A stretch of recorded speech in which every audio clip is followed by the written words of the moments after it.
is Pharrison. I'm affiliated to Malawi Institute of Management. I'm an adjunct lecturer and Master of Science Management Studies. I'm also a consultant affiliated to Nest Business Consult. I'm a consultant in chief.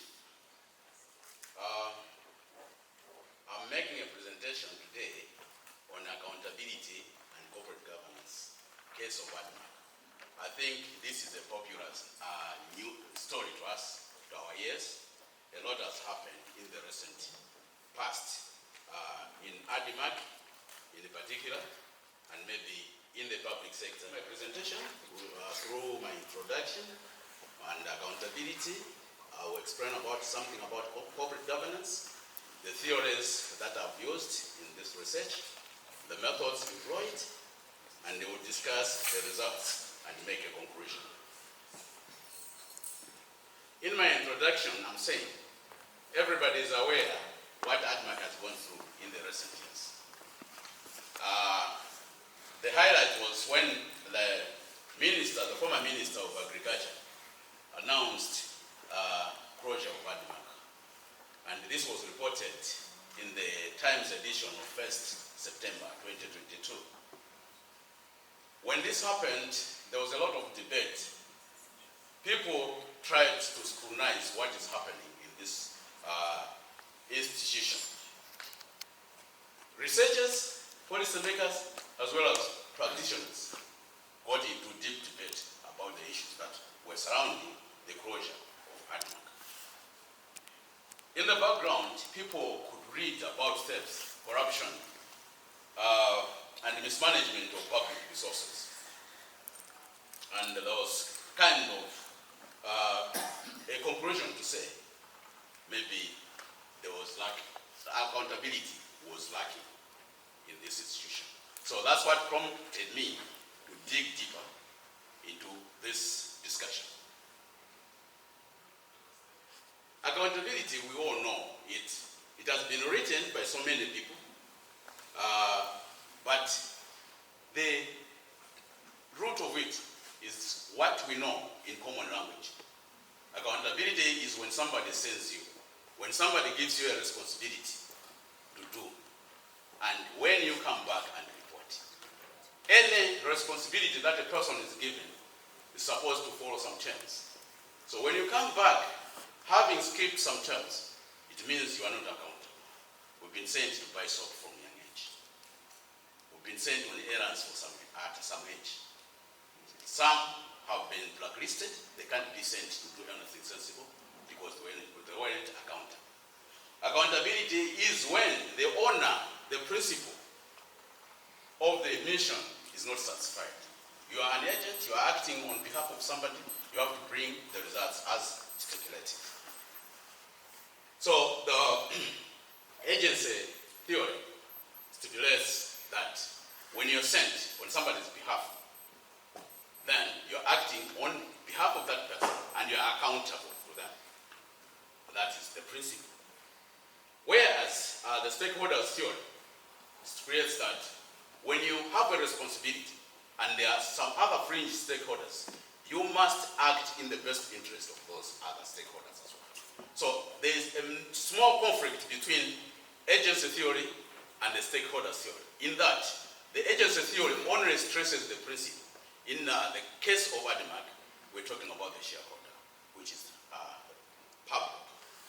So the idea of corporate moral accountability is becoming more popular due to political reasons. Not only anti-globalism activists, but also academics argue that organizations should be subjected to moral obligation. Corporate governance, the genesis of corporate governance is we have an investor who has money, who has resources. He wants to do something, but at the end of the day, he doesn't have the skills and expertise to do that thing. Now, he would go and employ other people who are competent in that regard. Say, I want to establish a telecommunication company. I need to think about people who are experts in that field to do it for me. I have the money, yes, but the money has to work through other people who have the expertise. So you set up a company with all the functions: HR, finance, IT, operations, all the functions. Those functions will employ people who are experts in their line of work. So because the shareholder has money, but he can't do the work, and he employs other people to do it for him, most of the time there's a separation between management and ownership. So this is the genesis of a problem. Because if I'm not the owner of the money, and I'm given the responsibility to run the show for somebody else, I have my own personal interests that I need to satisfy. The owner has other interests, his own, that he has to satisfy. If we go down to the stakeholder theory, it means the other publics, the communities, government, policymakers, whatsoever, they have some interest in what you're doing. Now, this conflict of interest is what brings in corporate governance. So much so that the shareholder will employ the board of directors, who in turn employ the executive. They will give them a blank check to say, grow this company. I want you to establish this company, and in 5 years grow it by 30%. If I grow it by 40%, what happens? I'll start now being creative to say, the owner wanted 30%. I'm now at 40%. What do? I sent my kids on holiday to Jamaica. I enroll my kids in very expensive schools, and everything that pleases me. Now, to put that in check, that's why we have corporate governance structures. We have people who have to take the risk, the executive. We have people who need to advise the executive, the risk managers, and we have the auditors. 3 layers of risk management. So this is what is called enterprise risk management, whereby you don't manage risk in a silo, but you have a consolidated systematic management of risk. Now, in that, you have an assurance function that is independent, and will put the executive, will put the risk checkers in check. So that's the genesis of corporate governance. You have the board of directors, you have the executive waiting for the shareholders. So the theories, I've explained the agency theory and stakeholder theory and how they collide. And the stewardship theory also comes along the way of the agency theory. It also makes you wait outside your own personal interests. Apart from you having interests that will have to be compensated through your competences and knowledge, but you need to work in the interest of everyone. And we have used Nolan's 7 principles of public life. This is hatched by the Committee of Standards in Public Life in the UK, where they stipulated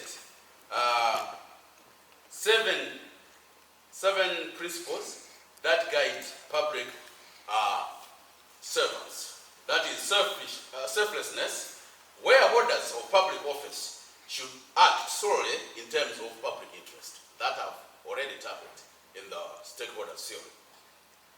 Integrity. Office holders need to have integrity.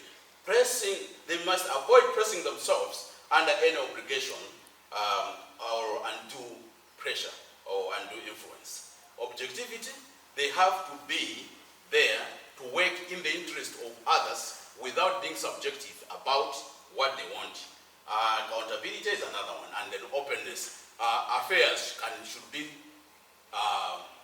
people should be able to scrutinize the affairs of the organization.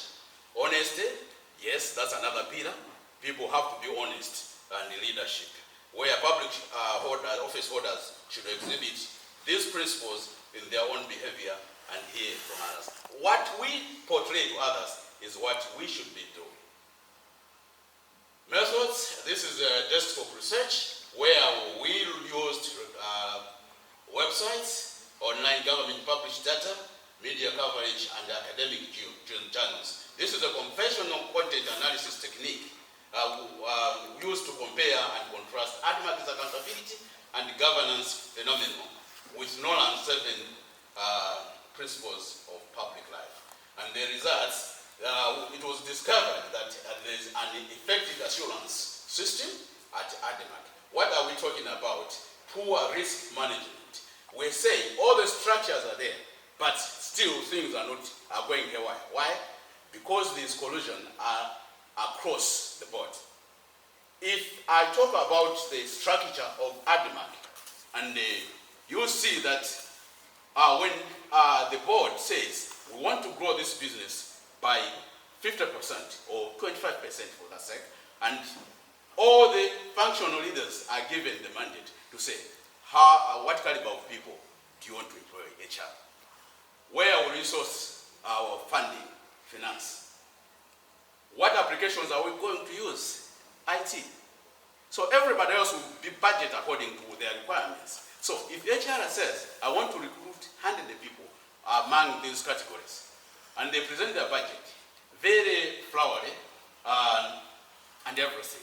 But when they want to recruit, they just recruit a quarter of the requirement, and the rest are bogus employees. What do you want to, how much supply in maize do you want to procure? We want to procure this amount.